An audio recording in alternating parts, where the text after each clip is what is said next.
नमस्कार दोस्तों, मैं मेहुल वशिष्ठ आपका स्वागत करता हूं अपने चैनल में। आज आपको मैं एक महत्वपूर्ण बात बताने जा रहा हूं। चैप्टर 6 में एटीसी सेक्शन, जो लोग जॉब करते हैं या जो लोग बिजनेस करते हैं उनको कहाँ इन्वेस्टमेंट करना चाहिए, कैसे इन्वेस्टमेंट करना चाहिए, उसके बारे में मैं जानकारी देता हूँ। चैप्टर 6 में एटीसी का महत्वपूर्ण रोल होता है, जिसकी लिमिट 1,50,000 होती है। 1,50,000 आप इन सारे सेक्शंस में किसी में भी कवर कर सकते हैं। जैसे कि एल आई सी अगर आप कोई भी इंश्योरेंस लेते हैं, आपका पर्सनल इंश्योरेंस जिसको कहा जाता है, वो 86 के अंदर कवर किया जाता है। दूसरा आता है ईपीएफ, जो प्रोविडेंट फंड। आप प्रोविडेंट फंड को आप जो आपका कंपनी में जहाँ पे जॉब करते हैं वहाँ पे जो पीएफ में पैसा कटता है उसको आप कवर कर सकते हैं अंडर सेक्शन 80C में। पीपीएफ, एनएससी, एफडी में थोड़ा डाउट है, इसके लिए मैं अलग से फिर से बताऊंगा।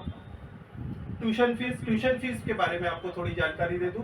जो स्कूल में आपका बच्चा पढ़ता है उसमें ट्यूशन फीस आप जो पेमेंट करते हैं उसी को क्लेम आप एटीसी के अंडर में कर सकते हैं। Home loan repayment, principal amount, आपके हाउसिंग लोन का प्रिंसिपल अमाउंट जो होता है उसको आप रिपेमेंट एटीसी के अंदर कवर कर सकते हैं। होम लोन रिपेमेंट जो होता है, प्रिंसिपल अमाउंट के बारे में भी थोड़ा सा डाउट है, मैं आपको क्लियर कर दूंगा। 5 years post office time deposit,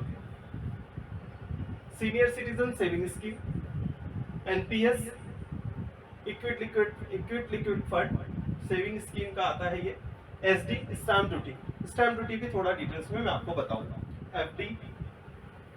FD more than 5 years,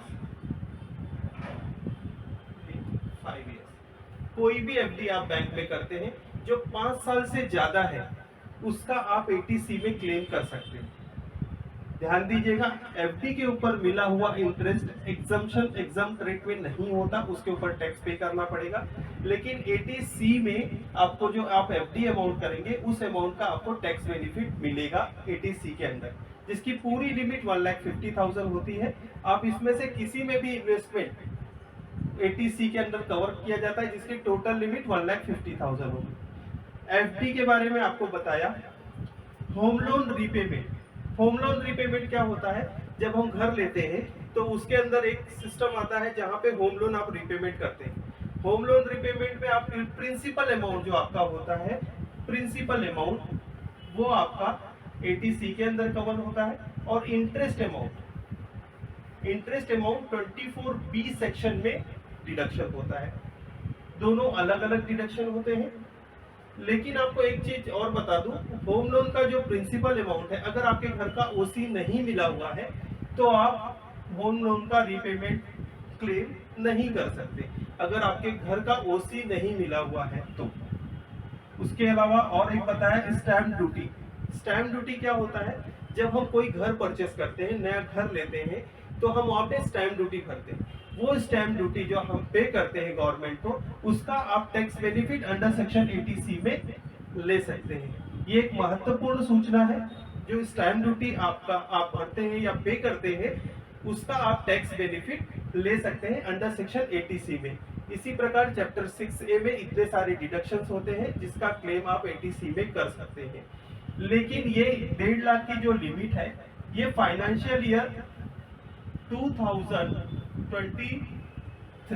to 24 के लिए है।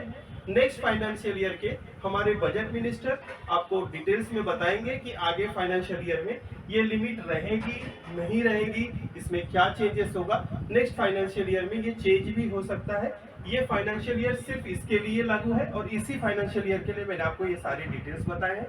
ध्यान दीजिएगा, सारी चीजें आपके सामने क्लियर है। कोई भी डाउट हो मेरे कमेंट्स बॉक्स में जरूर बताइएगा। धन्यवाद।